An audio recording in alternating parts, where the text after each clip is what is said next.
एक फिल्म आपने देखी होगी जिसका एक गाना था कि राम तेरी गंगा मैली हो गई पापियों के पाप धोते धोते। वो तो एक फिल्म का डायलॉग था और एक सीन था जिसको हम सब ने सुना था, मगर हकीकत भी मुरादाबाद की रामगंगा में दिखाई देती है। रामगंगा की हालत इस तरह आज ख़राब है। मैं आपको दिखाना चाहता हूं कि ये रामगंगा का दृश्य है जहां रामगंगा का स्तर दिन पे दिन छोटा होता चला जा रहा है। और जल की स्तर की बात करेंगे तो जल दिन पे दिन इसका दूषित होता जा रहा है। भले ही सामाजिक संस्थाएं बहुत हों जो ये कहती हों कि रामगंगा को शुद्ध और सुंदर बनाने के लिए हम काम कर रहे हैं, और अखबारों में टेलीविज़न में फ़ोटो खिंचवाने के लिए और सारी चीज़ों करने के लिए वो आगे रहते हैं, मगर कहीं भी आज ऐसी तस्वीर यहाँ पर दिखाई नहीं दे रही है। विश्व पर्यावरण दिवस के अवसर पर बड़े बड़े दावे करने वाली सामाजिक संस्थाएं भी आज बिल्कुल यहाँ पर दिखाई नहीं दे रही हैं। आप इसकी हालत देख सकते हैं कि यहाँ पर कूड़े के अंबार लगे हैं, साफ़ सफाई के नाम पर बिल्कुल ज़ीरो है, और लोग यहाँ पर गंदगी करने के लिए पीछे नहीं हटते हैं। और कारण इसका यही है कि हम पृथ्वी से खिलवाड़ कर रहे हैं और उसका खामियाजा भी आम जनता को भुगतना पड़ रहा है।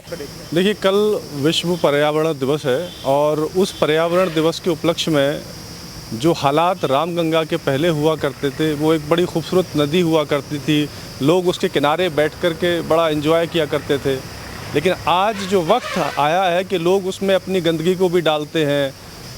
गंगा इतनी प्रदूषित हो गई है रामगंगा कि लोग वहाँ जाना नहीं चाहते हैं, और आज उसका जो क्षेत्र इतना संकीर्ण हो गया है कि जिस वक्त बहुत लंबी चौड़ी फैला करती थी, आप वहाँ एक काली का जो एक माता का मंदिर भी है, दूसरा जामा मस्जिद हुआ करती थी। जामा मस्जिद का स्वरूप अभी देखने में इतना खूबसूरत लगता था कि वहाँ पर बैठकर उसके किनारों से टकराती थी वो रामगंगा। आज जो उसका संकीर्ण क्षेत्र हो गया है वो इतनी ज़्यादा छोटी हो गई है कि एक नाले के रूप में उभर कर आई है। वो इस सरकार ने फंड भी दिए, लेकिन उस फंड का सदुपयोग नहीं हुआ।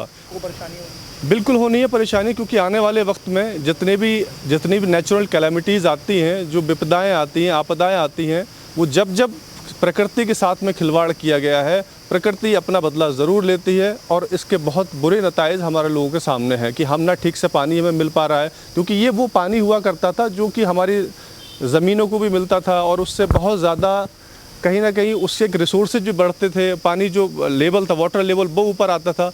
अब वो सारा चीज़ ख़त्म होती जा रही है।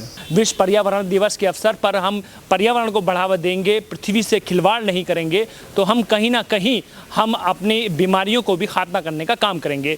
आपको याद होगा कि लॉकडाउन के दौरान वाहन बंद थे, सारी चीज़ें बंद थी, तो पर्यावरण में इतना ज़्यादा अच्छापन देखा गया था कि काफ़ी लोग महसूस ये कर रहे थे कि मौसम में कैसी तब्दीली हुई। एक सीनियर पत्रकार मेरे साथ यहाँ मौजूद हैं जो इस रामगंगा की खबर को कवर करने आए थे, उनका भी दर्द बिल्कुल आज छलका है। सर, किस स्तर पर देखते हैं आज यहाँ की समस्या को देखकर? दरअसल रामगंगा के संरक्षण और इसके वजूद को बनाए रखने के जितने ज़रूरी प्रयास थे, यहाँ स्थानीय प्रशासन ने उन प्रयासों को मुकम्मल अंजाम नहीं दिया। यही वजह है कि यह नदी आज अपना वजूद और अस्तित्व खोने के कगार पे है। इसका सबसे बड़ा प्रमाण इस नदी के बीचों बीच घूमते छुट्टा पशु, शहर का गंदा पानी गिर रहा है, मतलब कबाड़ और कूड़े ये सारी नदी में पड़े हुए हैं। तो इन चीज़ों को जब तक रोका नहीं जाएगा तब तक नदी का अस्तित्व बचाना संभव नहीं है। मुरादाबाद में डियर पार्क भी बनाया गया है, नगर निगम का एक कार्यालय भी यहाँ बनाया गया है जो कूड़ों को, सब चीज़ों को रोकने के लिए। किस स्तर पर बनाया गया था और उसका कोई काम वाम हुआ अभी तक? देखिए, दरअसल मेरा ये मानना है कि मुरादाबाद का टंचिंग ग्राउंड अवैध रूप से शहर के ठीक, मतलब रामगंगा नदी के ठीक बगल में है, जिसे शहर से कम 10 से 20 किलोमीटर दूर होना चाहिए था। वो नदी के तट पे स्थित है। उस टंचिंग ग्राउंड से उठने वाली दुर्गंध, वहाँ से उठने वाला धुआं, ये पूरे वातावरण और पर्यावरण को प्रभावित करता है।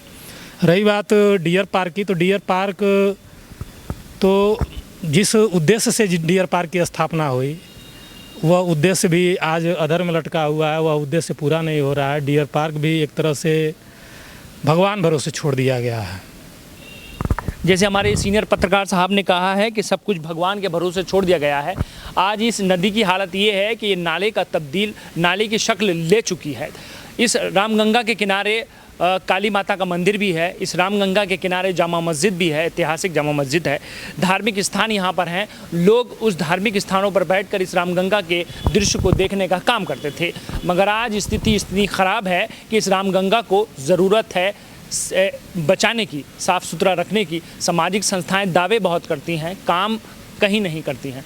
तो आज हम सब मिलकर इस पर्यावरण दिवस के अवसर पर ये ठान लें कि हम रामगंगा को बचाएंगे, पर्यावरण को बचाएंगे और इस रामगंगा को बचाने का काम करेंगे, जो हमारे मुरादाबाद की एक पहचान है। उस पहचान को बचाने का काम करेंगे। सरकार प्रशासन जो काम करती है वो करे, हमारी क्या जिम्मेदारी है, हम उसको भी काम करना चाहिए। मैं मानता हूँ ये थोड़ा मुश्किल है, मगर हम कहीं ना कहीं अपने एक दायित्व को निभाने के लिए काम कर रहे हैं, तो वहीं कहीं ना कहीं ऐसे दायित्व को निभाने का काम करें। अपने सहयोगी मयंक व्यास के साथ काशिफ खान, सिटी चैनल, मुरादाबाद।